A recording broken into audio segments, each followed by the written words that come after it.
Have you ever wondered what your neighbors might be doing behind closed doors when night falls? What secrets lie hidden beneath the veneer of normalcy that families present to the world? In the summer of 1940, in the rolling hills of eastern Tennessee, a mystery that had puzzled authorities for decades was finally unraveled through the most unexpected of discoveries. An old camera found in the crumbling remains of what locals called the Holloway estate. The Holloway family had been prominent fixtures in Elmwood County, Tennessee, since the late 1800s. Mason Holloway, the family patriarch, had made his fortune in coal mining during the industrial boom, establishing a sprawling estate on over 200 acres of pristine woodland, approximately 12 miles outside the town of Meridian. By all accounts, the Holloways represented the pinnacle of Southern aristocracy, wealthy, educated, and deeply involved in local politics and charity work.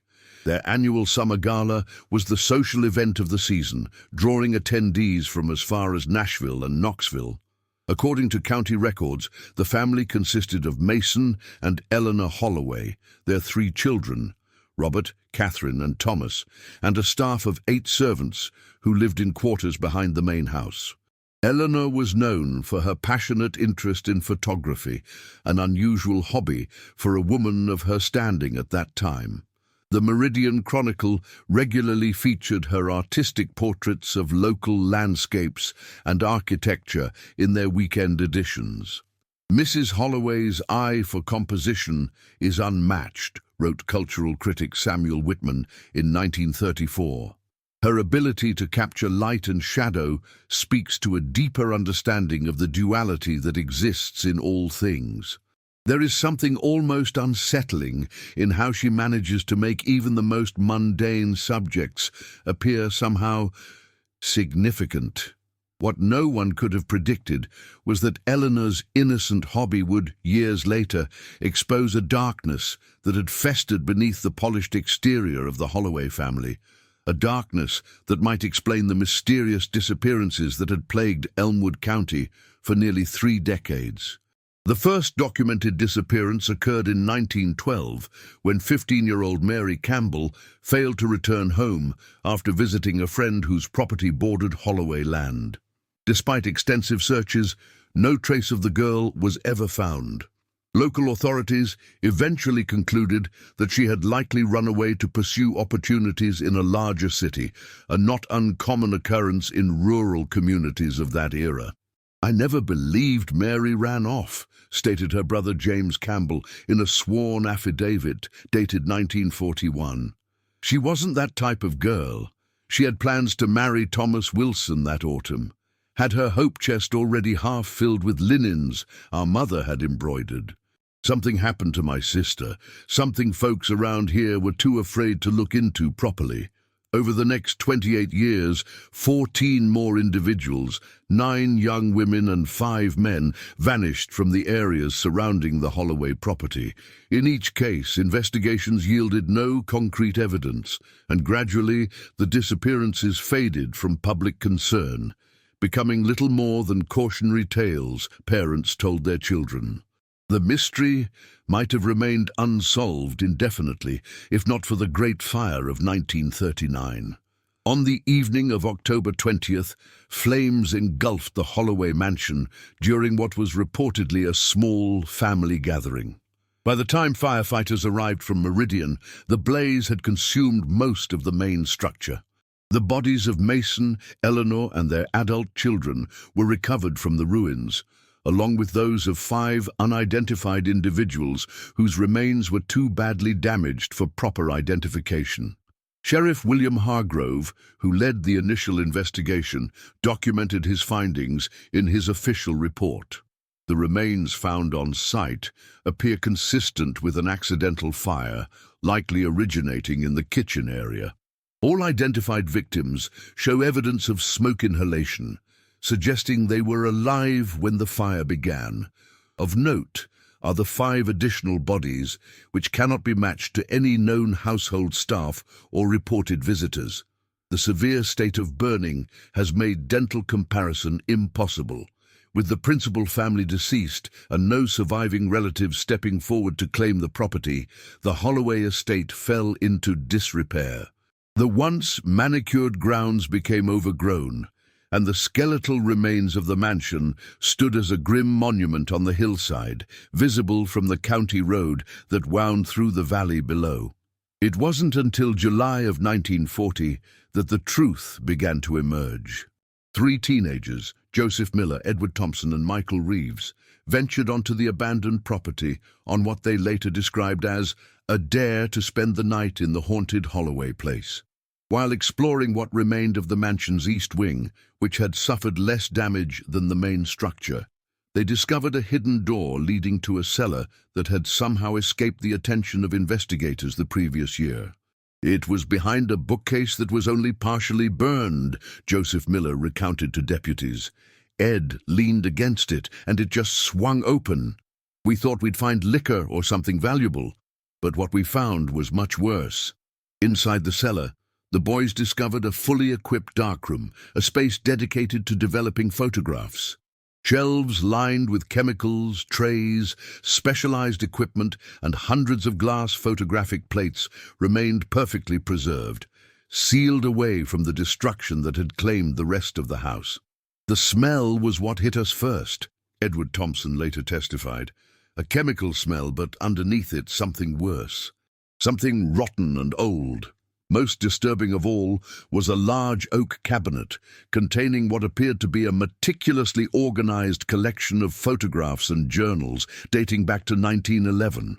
The boys, disturbed by the nature of the images they found, fled the property and immediately reported their discovery to Sheriff Hargrove.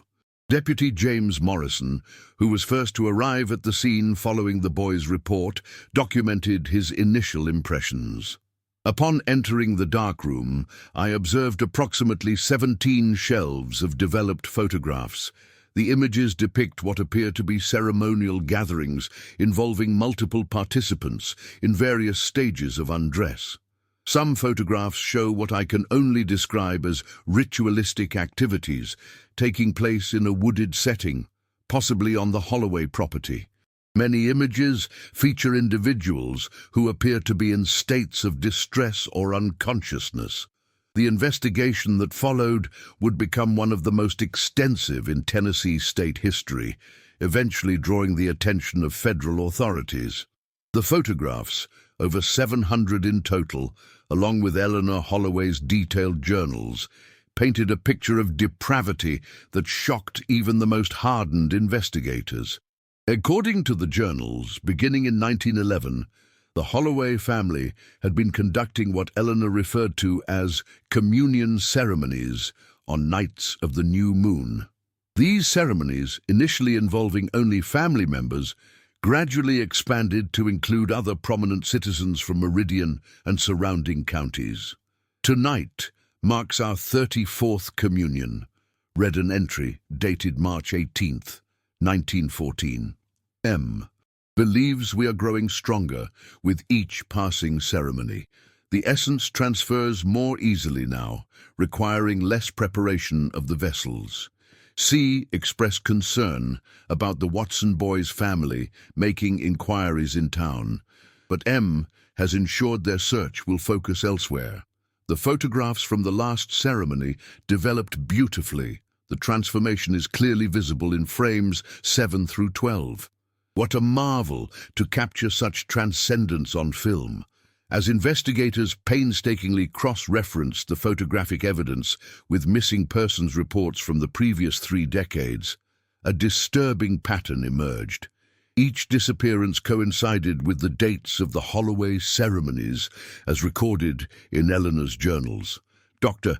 Leonard Watkins, the county medical examiner who reviewed the photographic evidence, wrote in his assessment, "The images appear to document some form of ritualistic human sacrifice. Subjects are first drugged, as evidenced by their dilated pupils and lack of physical resistance.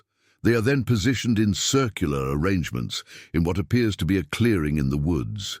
Subsequent photographs show progressive stages of what can only be described as extreme blood loss. though the means by which this is accomplished is not clearly visible in most images.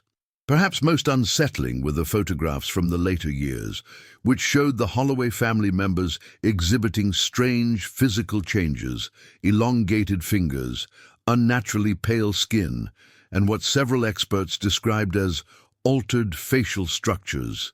These changes became more pronounced in images, dating from 1930 through 1939. While some effects could potentially be achieved through malnutrition or certain diseases, the consistency of the changes across all family members, progressing in similar patterns, suggests something else entirely, something I am not qualified to speculate upon in an official capacity. The investigation took an even more disturbing turn when authorities began excavating the wooded area behind the Holloway mansion, in a clearing that matched the setting shown in many of the photographs. The physical transformations documented in these photographs defy medical explanation, noted Dr. Watkins. Initial digging revealed a circle of strange stone markers, each carved with symbols that matched drawings in Eleanor's journals. Beneath these markers, investigators discovered human remains, dozens of them, arranged in concentric circles around a central stone altar. The burial site contains the remains of at least 47 individuals, reported state forensic anthropologist Dr. Margaret Foster. Preliminary examination indicates these bodies represent homicides spanning at least 25 years. Based on varying states of decomposition and stratigraphic positioning. Most victims show evidence of precise surgical incisions along major arterial pathways, suggesting exsanguination as the cause of death. As news of the discoveries spread, more families from across the region came forward with stories of loved ones who had gone missing over the years, many of whose disappearances had never been officially reported due to their marginalized status or the dismissive attitude of authorities at the time. The investigation also revealed that the Holloway's influence extended far beyond what anyone had suspected. Financial records recovered from a safe in Mason Holloway's study showed payments to law enforcement officials, local politicians, and judges throughout Tennessee and into neighboring states. These payments coincided with timeframes when questions about missing persons might have been raised, suggesting a vast conspiracy of silence that had protected the family for decades. It appears the Holloway's social standing was merely the visible tip of a much larger structure of influence, wrote FBI Special Agent Thomas Reynolds in his 1941 assessment. Through strategic financial relationships and what can only be described as blackmail, evidenced by certain compromising photographs found among their possessions, they effectively controlled much of the region's power structure. This explains the systematic suppression of investigations into disappearances connected to their property. Yet for all the physical evidence uncovered, the most profound questions remained unanswered. What was the purpose of these ceremonies? What did the Holloways believe they were accomplishing through these ritualistic murders? And most importantly, who were the 5 unidentified individuals found dead alongside the family after the fire? Eleanor's final journal entry, dated October 19, 1939, the day before the fire, provided unsettling hints but no definitive answers. The great work nears completion. After tonight, the final communion, the transformation will be irreversible. M says those who came before will join us in witnessing the culmination of our efforts. 28 years of preparation, of carefully opening the doorway through blood and devotion. The others have promised us power beyond mortal comprehension once the doorway stands fully open. I have prepared the camera to document our transcendence, though I wonder if film can capture the glory that awaits us beyond the threshold. Should anything go wrong, these records will stand as testimony to what we've achieved, proof that we were the first to break through the barriers that have contained humanity since time immemorial. The reference to those who came before particularly troubled investigators, as it suggested the Holloways were continuing practices established by predecessors, possibly indicating a tradition of ritual sacrifice that predated even their 3 decades of activity. Sheriff William Hargrove, who had served Elmwood County since 1928 and had dismissed many of the missing persons reports now linked to the Holloways, was found dead in his home 3 weeks after the cellar discovery. His death was officially ruled a suicide, though some deputies privately expressed skepticism about this conclusion. A note found beside his body read simply, "I saw what was in those photographs. God forgive me for what I've allowed to happen." The investigation continued through the fall of 1941, eventually producing a 500-page report that was immediately classified by federal authorities. Families of identified victims were told only that their loved ones' remains had been found on the Holloway property, with few details about the circumstances of their deaths. The dark room and its contents were removed by federal agents, and the remaining structures on the property were demolished. The land was declared a hazardous site and fenced off from public access. For decades, the case remained officially closed, but shrouded in secrecy, with most documents related to the investigation sealed by court order.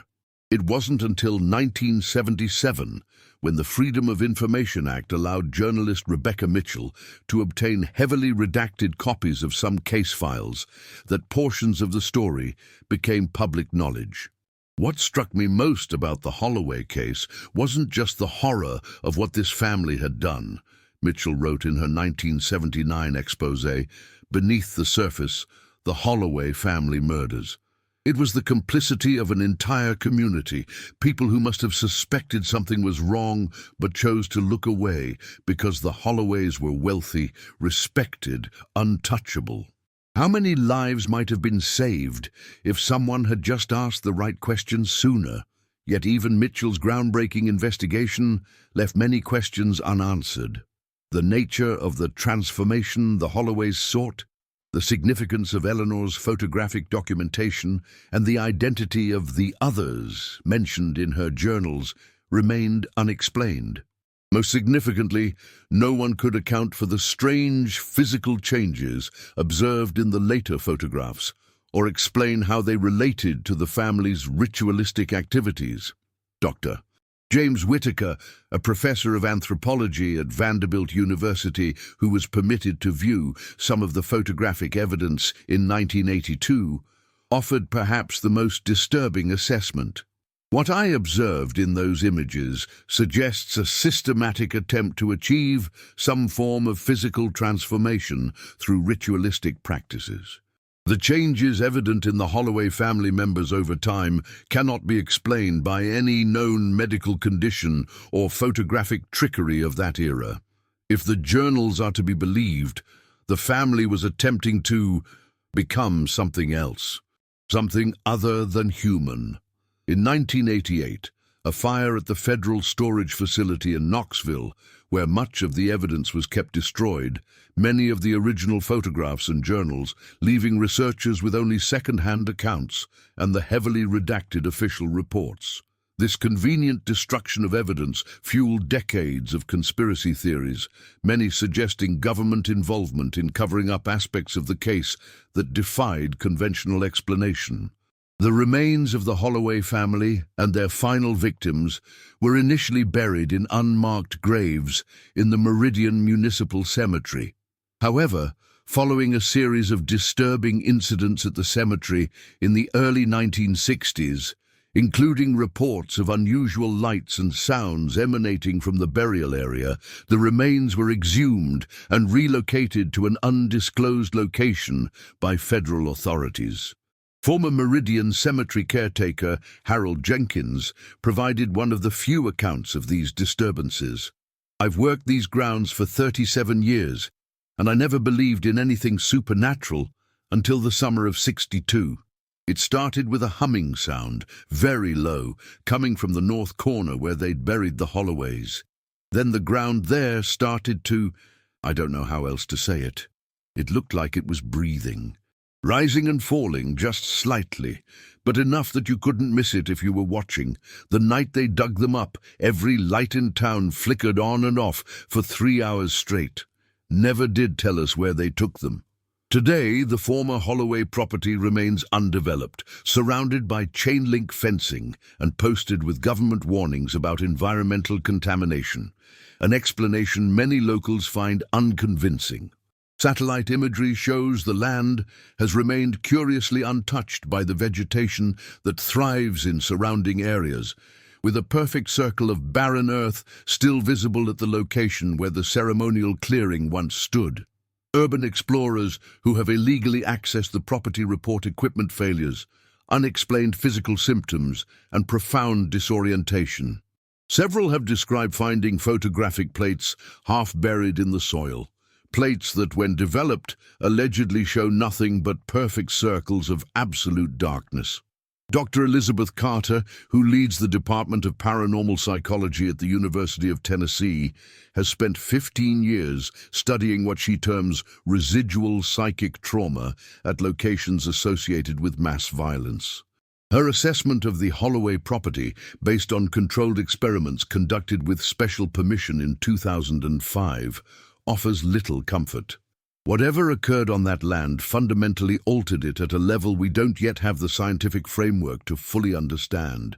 The electromagnetic anomalies we measured exceed anything we've documented at other trauma sites by several orders of magnitude. More concerning are the consistent reports from our research subjects of auditory and visual hallucinations, specifically involving camera flashes and clicking sounds, despite no photographic equipment being present during testing. The most recent development in the long-standing mystery came in 2017, when construction workers breaking ground for a new highway 15 miles from the former Holloway property unearthed a metal box containing 23 previously unknown photographic plates, apparently created by Eleanor Holloway. The plates, which were turned over to federal authorities before independent researchers could examine them, reportedly showed what official statements described only as anomalous aerial phenomena above the Holloway estate. This discovery has reignited interest in the case, particularly among those who believe the Holloway ceremonies were attempting to establish contact with non-human intelligences, a theory first proposed by controversial anthropologist Dr. Raymond Fisher in his 1992 book, Doorways, Human Sacrifice and Entity Contact Throughout History. The Holloway case fits a pattern we see repeated across cultures and throughout time, Fisher wrote.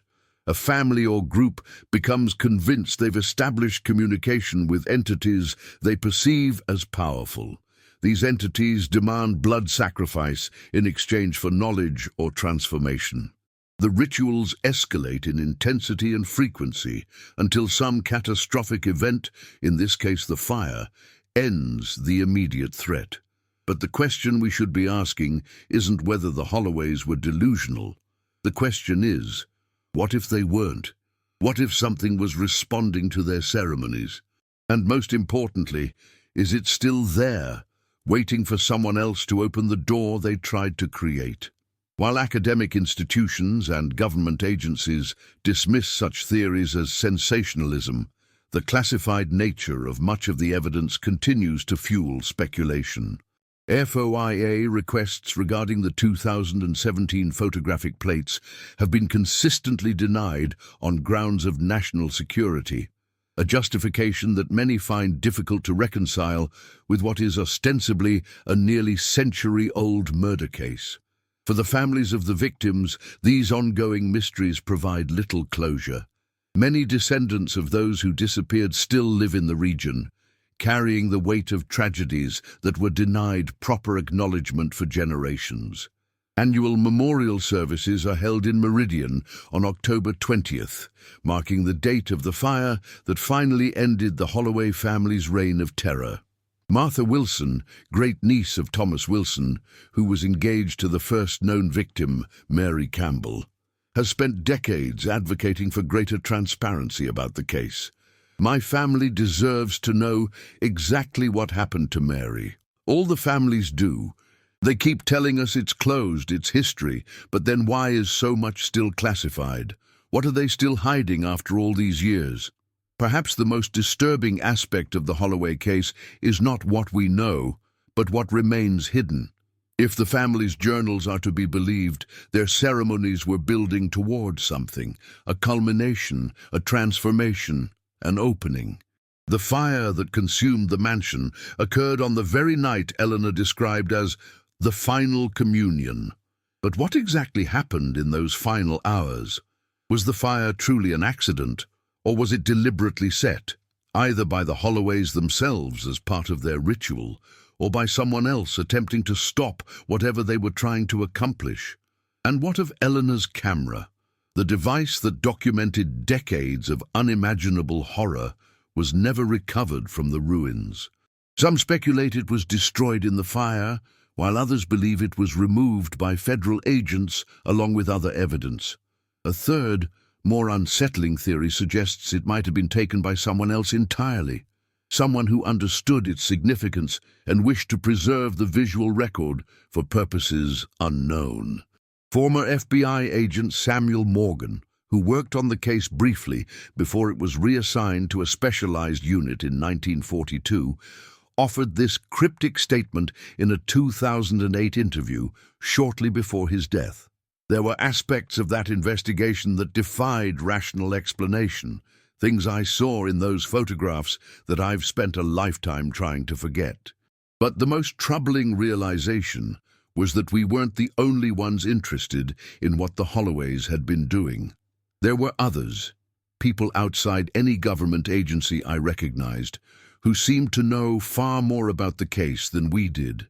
They asked questions that made no sense to me at the time. Looking back now, I think they weren't trying to solve the murders at all. They were trying to determine whether the Holloways had succeeded.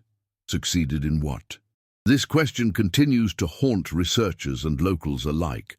The prevailing theory among most historians is that the Holloways were simply a wealthy family who descended into shared psychosis, using their power and influence to indulge in sadistic rituals while documenting their crimes as some form of twisted trophy collection. Yet this explanation fails to account for numerous aspects of the case.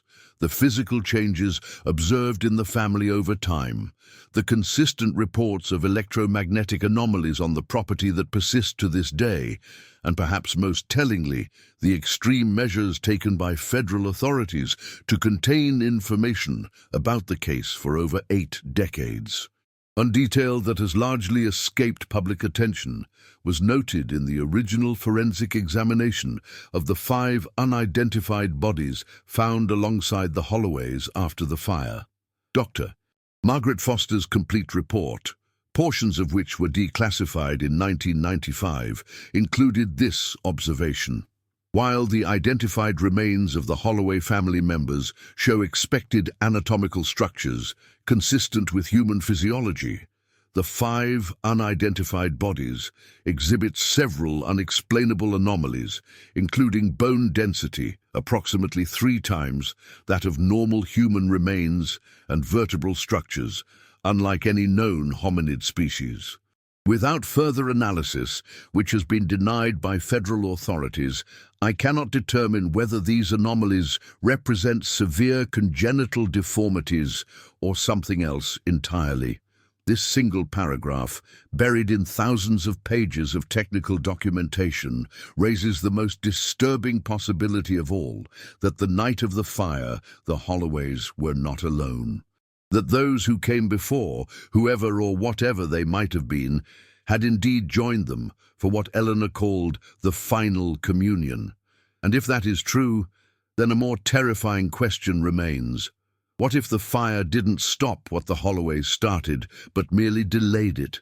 In 2022, a former resident of Meridian uploaded a video to a paranormal investigation website, claiming it had been shot on the perimeter of the old Holloway property. The shaky footage shows nothing but dark woods for several minutes, until a brief flash illuminates what appears to be a clearing in the distance. For just a moment, figures can be seen standing in a circle. Then darkness returns. What's most unsettling about the video isn't the vague shapes that might be dismissed as pareidolia or digital artifacts. It's the sound captured on the audio track, a rhythmic clicking that audio engineers have confirmed matches exactly the shutter mechanism of a 1930s Kodak camera. Perhaps Eleanor Holloway is still documenting her family's great work, still capturing evidence of a transformation that continues in the shadows of those Tennessee woods. Perhaps the doorway they sought to open is not fully closed. For those who live in the shadow of Elmwood County's darkest history, one question lingers, as haunting today as it was in 1940 when those three teenage boys stumbled upon a hidden cellar. What remains undeveloped on those photographic plates that have never seen the light of day? What images are still waiting to be revealed? And most chilling of all, what if someone finds Eleanor's camera and continues her work? What would you do if you discovered that some doors, once opened, can never truly be closed again? In the decades following the initial investigation of the Holloway family case, a pattern of strange occurrences has continued to emerge throughout Elmwood County. Occurrences that some believe are directly connected to whatever ritual the family was attempting to complete on that fateful night in 1939. The official stance of local and federal authorities remains unchanged. The case is solved, the perpetrators deceased, and any ongoing phenomena are either hoaxes or have rational explanations. Yet for those who have encountered unexplainable events in the vicinity of the former Holloway property, such assurances offer little comfort. In 1953, a geological survey team mapping the limestone cave systems that run beneath much of eastern Tennessee made a discovery that was quickly classified. According to leaked documents, the team found a previously unknown cavern directly beneath the area where the Holloway mansion had stood. Unlike the natural formation surrounding it, this chamber appeared to have been artificially modified, with smooth walls covered in symbols matching those found in Eleanor Holloway's journals. Dr. Richard Harrison, who led the survey team, disappeared 3 weeks after filing his report. His body was discovered 6 months later in a remote area of the Great Smoky Mountains National Park, officially ruled a hiking accident, despite the unusual circumstances. Richard wasn't a hiker, his widow Margaret stated in a 1954 interview with the Knoxville Sentinel. He was terrified of those mountains after what he saw in that cave. The night before he vanished, he burned all his notes and told me, "They're still there, Maggie. They're waiting for someone to finish what was started." Throughout the 1960s and 70s, residents living within a 20-mile radius of the former Holloway estate reported a statistically improbable number of missing pets, livestock, and wild animals. Game wardens documented several cases of deer and other wildlife found exsanguinated with surgical precision, their bodies arranged in circular patterns reminiscent of the human remains discovered on the property years earlier. "Something's happening in those woods that doesn't make a lick of sense," former game warden Thomas Jenkins noted in his official logs from 1972. "Found 7 white-tailed deer arranged in a perfect circle today, each one drained of blood through identical incisions at the carotid artery. No predator I know works like that. No human hunter either." Perhaps most disturbing are the reports of missing persons that continue to plague the region, albeit at a much lower frequency than during the Holloway's active period. Between 1950 and 2020, 37 individuals have disappeared within Elmwood County under circumstances that remain unexplained. In each case, the last known location was within 10 miles of the Holloway property, and in each case, the disappearances occurred on nights of the new moon, the same lunar phase that Eleanor Holloway's journals identified as optimal for their ceremonies. Local law enforcement has consistently attributed these disappearances to mundane causes, people becoming lost in the densely wooded terrain, running away from personal problems, or falling victim to unidentified human predators. Yet no bodies have been recovered, no evidence of foul play identified, and no suspects named in any of these cases. "We've been searching these woods for missing hikers for 70 years, stated Sheriff Daniel Roberts in a 2015 press conference addressing the disappearance of graduate students Melissa Chen and David Parker. "The terrain is treacherous, cellular reception is non-existent in many areas, and it's easy to become disoriented, especially at night. There's nothing supernatural about people getting lost in the wilderness." What Sheriff Roberts failed to mention, however, was that Chen and Parker were experienced wilderness guides conducting research on the region's folklore, specifically the persistent legends surrounding the Holloway family. Among their possessions, recovered from their abandoned campsite, was a replica of one of Eleanor Holloway's cameras, constructed based on specifications they had discovered in previously unreleased case files. Dr. Emily Thornton, professor of Appalachian Studies at East Tennessee State University and faculty advisor to Chen and Parker, has spent the past 7 years petitioning for a more thorough investigation of their disappearance. Melissa and David weren't just wandering in the woods. They were conducting structured academic research with proper safety protocols in place. Their campsite showed no signs of a hasty departure. Equipment still set up, food partially prepared, personal items left behind. It's as if they simply vanished in the middle of their evening routine. Most concerning to me was that they had just texted me about finding something they described as a circle of standing stones, not on any map, shortly before all communication ceased. The reference to standing stones is particularly troubling when considered alongside a series of classified aerial surveys conducted by the Department of Energy in 1997. At each point, where the spiral intersected with the surface, small clearings had formed in the otherwise dense forest, clearings that, when connected, created a pattern identical to the symbol found repeatedly in Eleanor's journals and described as the key to the doorway. This information, accidentally declassified in 2011 and quickly reclassified, prompted a brief but intense investigation by independent researchers before federal authorities established a 10-mile, restricted airspace zone around the entire area, citing concerns about unstable mine shafts and potential environmental hazards. These surveys, ostensibly part of environmental monitoring in the region, revealed anomalous underground structures extending outward from the former Holloway property in a perfect spiral pattern. "They've been monitoring that land continuously since 1940, claimed former Department of Energy contractor James Wilson in a 2019 podcast interview. "It's not about environmental concerns, it's about containment. Whatever the Holloways were trying to do, whatever they were trying to become or contact, the government believes it's still active, still developing, still spreading." Wilson's employment was terminated following this interview, and he has since recanted his statements, claiming they were fabricated for publicity. Public records show he subsequently purchased a home in Oregon, valued at well above what his former salary would have permitted. In 2007, residents of Meridian experienced what local news reported as a mass hallucination, during which hundreds of people simultaneously reported seeing strange lights above the hills where the Holloway mansion once stood. More disturbingly, many reported hearing the mechanical click of a camera shutter immediately before experiencing intense headaches and temporary blindness.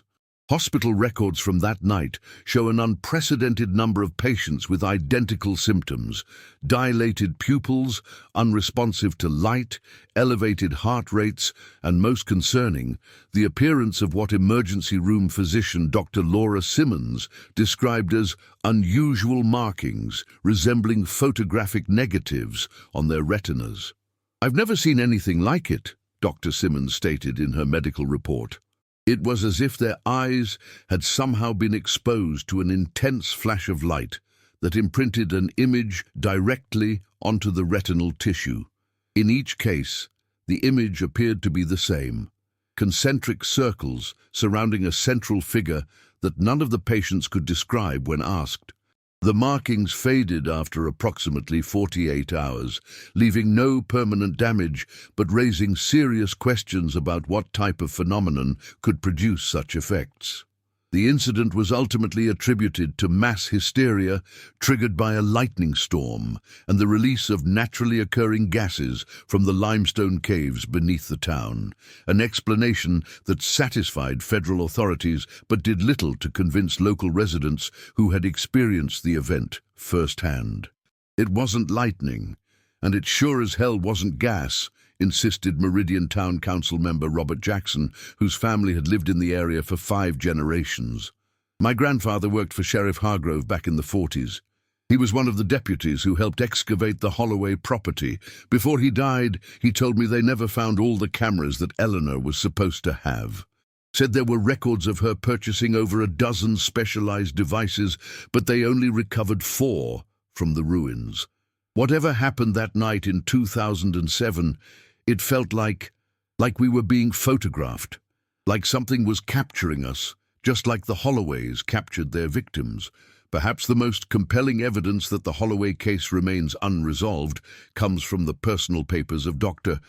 Margaret Foster, the forensic anthropologist who examined the remains found on the property in 1940. Following her death in 2001, her grandson discovered a hidden compartment in her desk containing a journal she had maintained privately for over 60 years.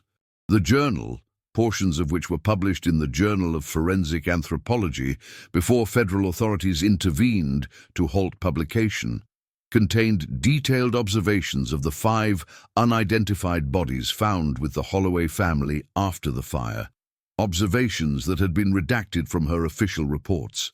The skeletal anomalies present in subjects designated unknown 1 through 5 defy conventional classification, Foster wrote. While superficially humanoid, the underlying structures suggest a physiology adapted for entirely different environmental conditions. The elongated finger bones, expanded rib cage, and highly unusual vertebral configuration would render these individuals immediately recognizable as non-human were the flesh still intact. Most disturbing is the cranial structure, which contains cavity formations, unlike anything in the evolutionary record of any known species. Foster's private notes also included this chilling assessment. Having now examined the photographic documentation of the Holloway family members taken over the 28-year period of their ceremonies, I can state with professional certainty that the physical changes they underwent appear to be consistent with a gradual transformation toward the physiological state observed in the 5 unknown subjects. In other words, Mason, Eleanor, and their children were becoming whatever these beings are, a process that was perhaps accelerated or completed in the final ceremony before the fire. The journal ends with a warning that federal authorities have worked diligently to keep from public attention. I believe the transformation the Holloways sought did not end with their deaths. The cellular samples preserved from their remains show continued activity even decades later, activity that defies our understanding of biological processes. Whatever they were becoming, whatever they were opening themselves to, it continues to spread through the land they occupied. The camera Eleanor used was not merely documenting their ceremonies, it was capturing energy, transferring it, storing it for some purpose I cannot comprehend. If that device still exists, still functions, God help anyone who looks through its lens. In 2020, a series of earthquakes, unusual for the region, damaged several storage facilities at a federal complex outside of Knoxville. Among the items reportedly lost or destroyed were the remaining tissue samples from the Holloway case, along with all photographic evidence that had not been previously destroyed in the 1988 fire. This convenient destruction of the last physical evidence prompted renewed speculation about government involvement in covering up aspects of the case that defy conventional explanation. Yet, as many researchers have noted, The physical evidence, while important, was always secondary to the most disturbing aspect of the Holloway case, the question of what exactly the family was attempting to achieve through their decades-long series of ritualistic murders. Eleanor's journal references to the others, the doorway, and transformation suggest the Holloways believed they were establishing contact with non-human entities and gradually altering themselves to more closely resemble these beings. The physical changes documented in the photographs and the anomalous remains found with the family after the fire lend disturbing credibility to the possibility that they were, to some degree, succeeding. Most concerning of all is the pattern of evidence suggesting that whatever process they initiated has continued long after their deaths, spreading outward from their property in ever-widening circles, manifesting in missing persons, strange phenomena, and the persistent electromagnetic anomalies that continue to plague the region. In 2023, an anonymous source claiming to be a current federal employee with access to classified information related to the case posted a series of documents to an encrypted server. These documents, which have not been authenticated but contain details consistent with known facts about the investigation, include transcripts of interviews with members of the specialized unit that took over the case in 1942. The primary concern was never bringing the perpetrators to justice, as they were already deceased, stated one interviewee, identified only as Specialist 5. Our mission was containment of an ongoing threat.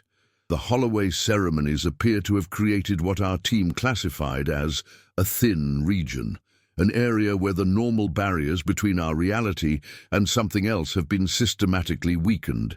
The deaths were merely fuel for this process, with each victim's blood feeding the thinning.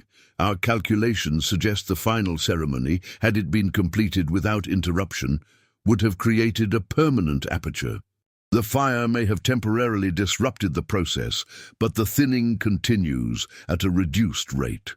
When asked about the nature of what might exist beyond this thinned barrier, the specialist's response was heavily redacted, with only this fragment remaining. Not malevolent in any human sense of the term. Their interest in us is closer to how we might regard bacteria in a petri dish, subjects for observation, transformation, and ultimately, the final pages of the leaked documents contain maintenance records for specialized monitoring equipment installed throughout Elmwood County between 1942 and the present day. Equipment designed to detect specific frequencies of electromagnetic radiation associated with what the records call breakthrough events.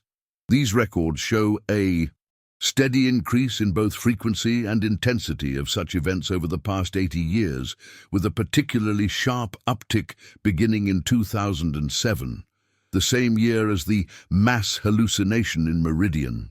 For the residents who continue to live in the shadow of the Holloway legacy, these academic debates and classified investigations offer little practical guidance. Local folklore has developed its own protections. Never enter the woods on a new moon. Never take photographs near the old Holloway land. If you hear the sound of a camera shutter, close your eyes immediately and leave the area. If you find an old camera, do not touch it, but report its location to authorities.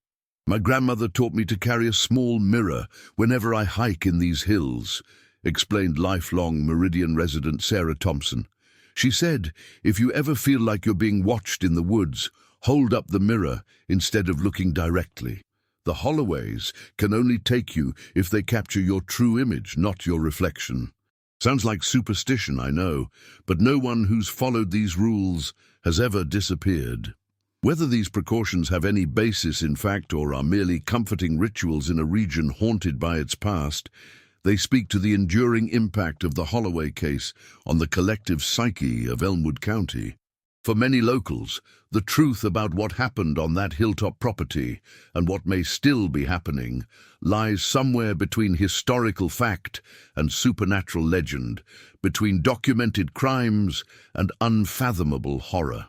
What remains indisputable is that something terrible occurred in those woods over the course of nearly 3 decades, something that cost dozens of innocent people their lives and potentially set in motion processes that continue to this day.